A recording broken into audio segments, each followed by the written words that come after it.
नमस्कार दोस्तों, I welcome you all to your own channel Tulsi edu.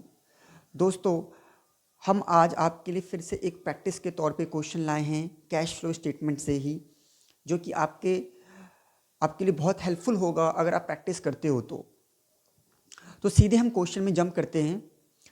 हमसे कह रहा है कि प्रिपेयर करो एक cash flow statement on the basis of the information given in the balance sheet of Leeva limited as at 31 March 2015 and 31 March 2014।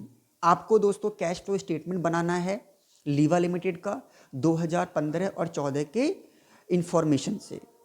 तो दोस्तों, जैसे कि इंफॉर्मेशन में आपको दिख रहा है शेयर कैपिटल, सबसे पहले आपको ये आइडेंटिफाई करना है दोस्तों कि ये 2015 और 2014 14 आपका क्या हो जाएगा, प्रीवियस ईयर, और 2015 आपका क्या होगा, करंट ईयर।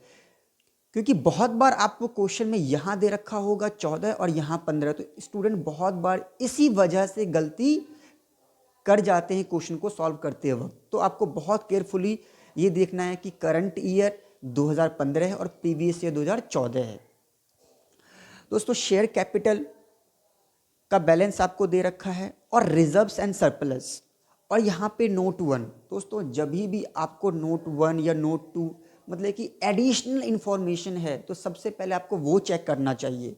तो रिजर्व एंड सरप्लस में आपको प्रीवियस ईयर का बैलेंस है 24,000 और करंट ईयर का बैलेंस है 1,32,000 और आपको नोट 1 दे रखा है। दोस्तों, नोट के ऊपर चलते हैं और नोट्स में आपको कह रहा है कि 2015 और 14 का बैलेंस है सरप्लस। सरप्लस मतलब प्रॉफिट। तो प्रॉफिट का बैलेंस करंट ईयर का 1,32,000 है और प्रीवियस ईयर का 24,000 है। दोस्तों, अब हम अपने मेन क्वेश्चन की तरफ चलते हैं। तो इस क्वेश्चन में आपको बनाना है कैश फ्लो स्टेटमेंट। दोस्तों, आपको फॉर्मेट का ध्यान रखना है कि आपका जो सॉल्यूशन हो वो एक्यूरेट हो, मतलब कि आपको फॉर्मेट, बैलेंस शीट वगैरह जो भी इसके अंदर दे रखा होता है आपको उस कंपनी का नाम मेंशन करना होता है। बहुत बार स्टूडेंट ये मिस्टेक कर देते हैं और सीधे कैश फ्लो स्टेटमेंट बनाना शुरू कर देते हैं। तो आप पहले कंपनी का नाम लिखोगे। कंपनी का नाम है लीवा लिमिटेड। आप यहाँ पे लिखिएगा cash flow statement for the year ending 31 March 2015। दोस्तों, हम फॉर्मेट जल्दी से बना लेते हैं।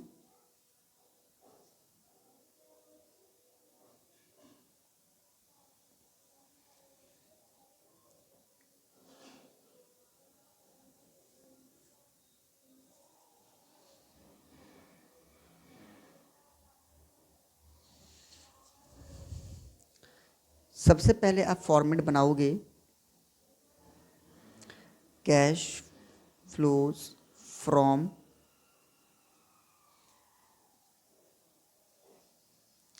ऑपरेटिंग एक्टिविटीज़ का। दोस्तों, इतना स्पेस आप छोड़ सकते हो cash flow from operating activities के लिए।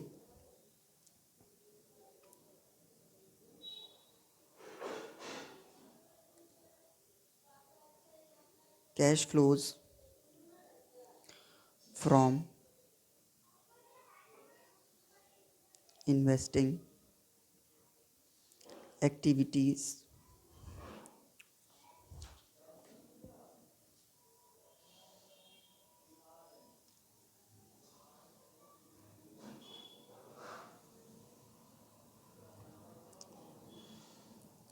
Cash flows from financing activities. दोस्तों, आपको एक वर्किंग नोट भी बनाना चाहिए। Calculation of net profit before tax के लिए। दोस्तों हमारा फॉर्मेट रेडी है और हम सीधे क्वेश्चंस की तरफ बढ़ते हैं।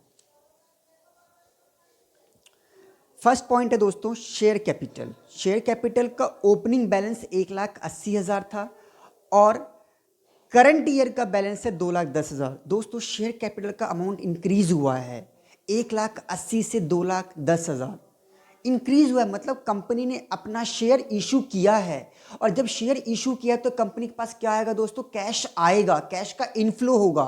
और हम जानते हैं कि शेयर कैपिटल कहाँ पे जाता है, फाइनेंसिंग एक्टिविटीज में। तो हम यहां पे लिख देंगे proceeds from issue of share capital. दोस्तों 1,80,000 आपका प्रीवियस ईयर का बैलेंस है और 2,10,000 करंट ईयर का बैलेंस है। तो दोस्तों 30,000 रुपये के शेयर्स कंपनी ने इशू किए हैं और इसी वजह से कंपनी के पास 30,000 रुपये आया है। प्रोसीड्स फ्रॉम मतलब कि पैसा आया है कहाँ से, शेयर कैपिटल को इशू करके। दोस्तों उसके बाद आपके पास है balance reserves and surplus note 1। दोस्तों नोट 1 में हम चलते हैं और नोट 1 में दे रखा है आपके पास सरप्लस मतलब प्रॉफिट 2015 में 1,32,000 है, 2014 में 24,000 है। दोस्तों इस सरप्लस की हेल्प से आप क्या निकालते हो, नेट प्रॉफिट बिफोर टैक्स। तो आप पहले यहां पे लिखिएगा नेट प्रॉफिट। दोस्तों 2014 में इनके पास कितना था, 24,000 का। 2015 में कितना हो गया, 1,32,000। तो दोस्तों इन्होंने इस साल कितना प्रॉफिट कमाया होगा, आप कैसे निकालते हो, करंट ईयर जो कि 1,32,000 है और प्रीवियस ईयर जो कि 24,000 है। तो कंपनी ने इस साल कितना प्रॉफिट कमाया है, दैट इज 1,08,000। दोस्तों स्टूडेंट बहुत बार समझ लेते हैं कि ये करंट ईयर का प्रॉफिट है, ऐसा नहीं है। आप इसे ऐसे समझिए कि 2014 तक इनके पास प्रॉफिट में पड़ा हुआ था 24,000 और 2015 में ये बढ़ करके इनका टोटल प्रॉफिट हो गया 1,32,000। तो इस साल कितना प्रॉफिट कमाया, दोनों का डिफरेंस 1,08,000। तो इस नेट प्रॉफिट को आप कहां पे लिखते हो, cash flow from operating activities में। Net profit before tax. और ये दोस्तों आया कहां से है, वर्किंग नोट से आया है। तो आप वर्किंग नोट मेंशन करोगे। दोस्तों अब आता है non current liabilities. Non current liabilities में है लॉन्ग टर्म बोरोइंग्स। दोस्तों मैंने आपको बताया था कि शेयर कैपिटल और बोरोइंग्स दोनों कहां पे जाते हैं, हमारे फाइनेंसिंग एक्टिविटीज में।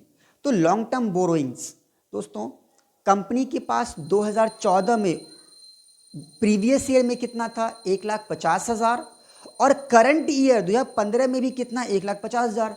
मतलब कि लॉन्ग टर्म बोरोइंग्स में कोई चेंज नहीं है, 1,50,000 पहले भी था, 1,50,000 आज भी है।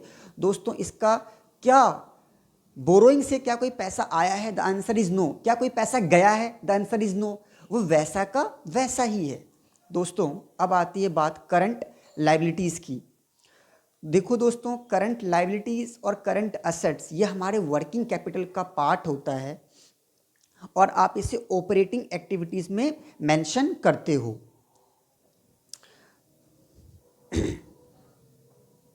दोस्तों हमारे पास एड लेस करने के लिए जैसे कि डेप्रिसिएशन, एमोटाइजेशन, एज सच हमारे पास कुछ यहाँ पर दे नहीं रखा है, तो मैं इसी में ही आपके लिए ऐड और लेस यहाँ पे मेंशन कर देता हूँ। ट्रेड पेबल्स प्रीवियस ईयर में कितना था, 27,000 और करंट ईयर में कितना हो गया, 75,000। मतलब पहले था 27,000 और लायबिलिटी बढ़ करके हो गया है 75,000। दोस्तों मतलब कि लायबिलिटी कितने से बढ़ी है, हमारी लायबिलिटी बढ़ी है 48,000 से, 48,000 से। ट्रेड पेबल्स क्या है, करंट लायबिलिटीज है। और जब भी लायबिलिटी बढ़ती है तो ये हमारे लिए एक तरीके से इनफ्लो का वर्क काम करती है, और ये हम बता चुके हैं। कर्ज कब बढ़ता है? जब आप किसी से लेते हो।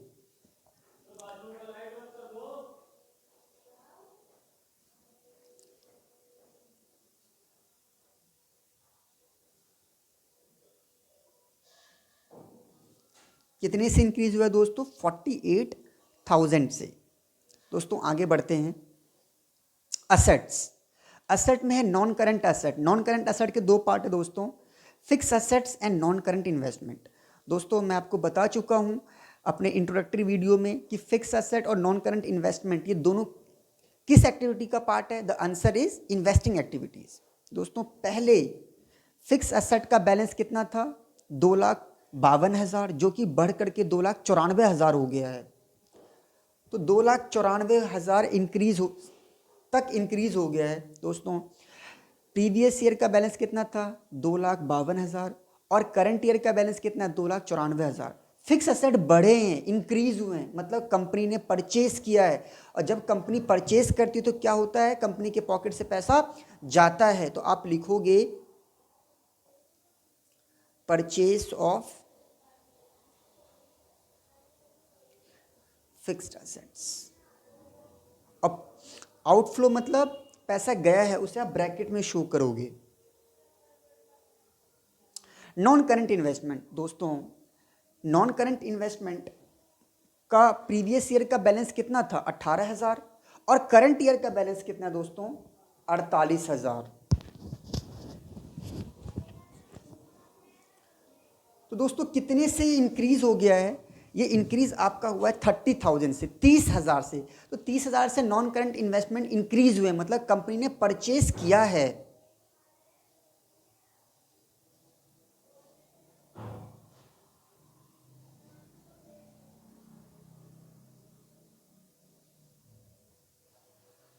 और परचेस करेंगे तो कंपनी के पॉकेट से कैश जाएगा, तो क्या होगा? आउटफ्लो, मतलब ब्रैकेट में शो करोगे आप, माइनस हो रहा है। दोस्तों अब हम बढ़ते हैं करंट असेट्स की तरफ। करंट असेट्स में हमारे पास है करंट इन्वेस्टमेंट, जो कि मार्केटेबल है। मार्केटेबल का मतलब दोस्तों कंपनी ने इसे क्यों खरीदा है? जिससे कि ये मार्केट में बेच करके इसे जल्दी से जल्दी कैश में कन्वर्ट कर सकते हैं ये।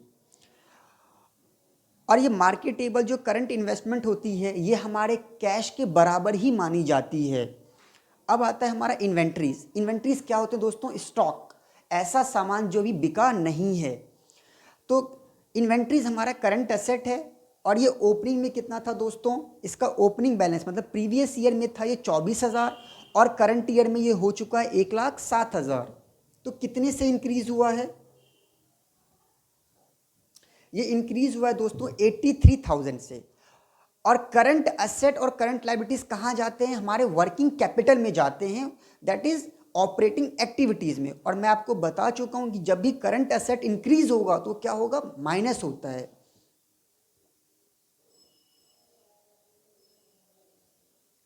Increase in inventories, that is 83,000। दोस्तों ट्रेड रिसीवेबल्स, ट्रेड रिसीवेबल्स आपके क्या होते हैं? Current assets. पहले ये कितने थे दोस्तों? ये थे 17,500 प्रीवियस ईयर में, और करंट ईयर में ये हो गया 40,000। दोस्तों ये भी क्या हुआ है? इंक्रीज हुआ है।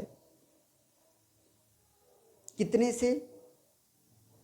22,500 से। और जब भी करंट असेट इंक्रीज होता है तो वो क्या होता है? माइनस होता है। Increase in trade receivables 22,500। दोस्तों ये करंट इन्वेस्टमेंट और कैश एंड कैश इक्विवेलेंट ये दोनों कैश के पार्ट हैं। आप इसको वर्किंग कैपिटल में शो नहीं कर सकते हो एज पर अकाउंटिंग स्टैंडर्ड। दोस्तों तो हमने इस क्वेश्चन को अभी तक पूरे तरीके से टैकल कर लिया है, सिर्फ करंट इन्वेस्टमेंट और कैश इक्विवेलेंट को छोड़ करके, बिकॉज ये सबसे लास्ट में लिखे जाते हैं। दोस्तों तो ये आपका 1,08,000 ही क्या बन जाएगा? ऑपरेटिंग प्रॉफिट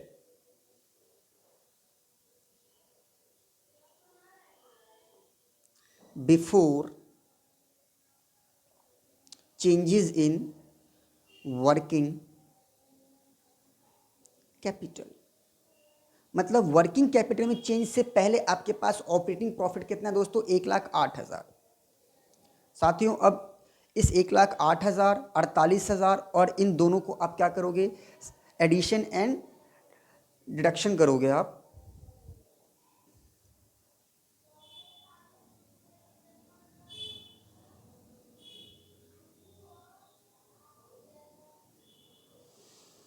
दोस्तों ये अमाउंट जो आएगा आपका 50,500। दोस्तों ये प्लस में है। कैसे आया दोस्तों? ये 1,08,000 प्लस में 48,000 माइनस में 83,000 माइनस में 22,500। तो आपके प्लस में मतलब कि ऑपरेटिंग एक्टिविटी से आपको पैसा आया है, तो आप लिखोगे net cash from operating activities. दोस्तों अब बढ़ते हैं अपने कैलकुलेशन।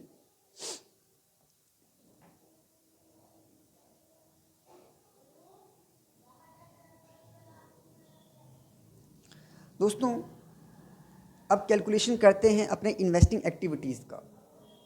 -42,000 -30,000, ये आपका 72,000 नेगेटिव आया है दोस्तों। मतलब कि कंपनी ने कैश इस पे लगाया है।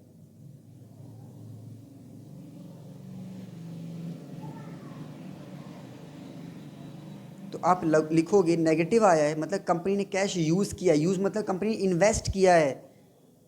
Net cash used in investing activities. दोस्तों फाइनेंसिंग एक्टिविटीज़ में ज़्यादा कुछ है नहीं।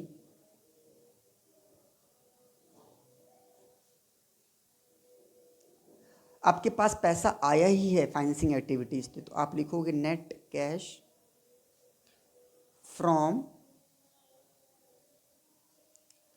Financing activities. दोस्तों जब आपने cash flows from operating activity बना लिया, इन्वेस्टिंग एक्टिविटीज़ बना लिया और फाइनेंसिंग एक्टिविटीज़ बना लिया, तो दोस्तों आप चेक करोगे कि ये ऑपरेटिंग एक्टिविटी, इन्वेस्टिंग एक्टिविटी और फाइनेंसिंग एक्टिविटीज़ का नेट इम्पैक्ट क्या पड़ा है। तो दोस्तों आप लिखोगे यहाँ पर, आप ऐड करते हो किस किस को? ऑपरेटिंग एक्टिविटीज़ को, जो कि है 50,500 माइनस 72,000 प्लस 30,000। तो दोस्तों कंपनी के पास नेट अमाउंट जो आया है दैट इज 8,500।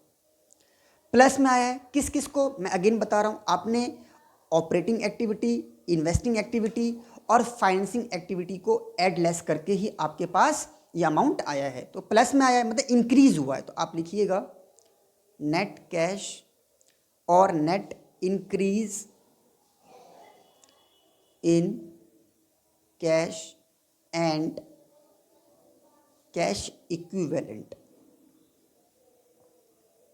इतना कंपनी ने कैश कमाया है 8,500। दोस्तों अब आप ऐड करते हो यहाँ पे कैश का ओपनिंग बैलेंस।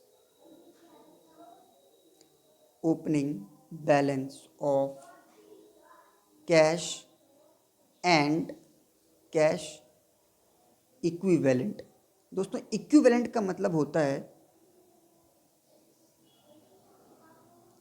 बराबर, मतलब कैश और कैश के बराबर। दोस्तों आप देखेंगे कि कैश का जो ओपनिंग बैलेंस है 9,500 है, और दोस्तों मैंने आपको बताया था कि करंट इन्वेस्टमेंट भी किसके बराबर होता है? कैश के बराबर। तो इसका ओपनिंग बैलेंस कितना है? 60,000।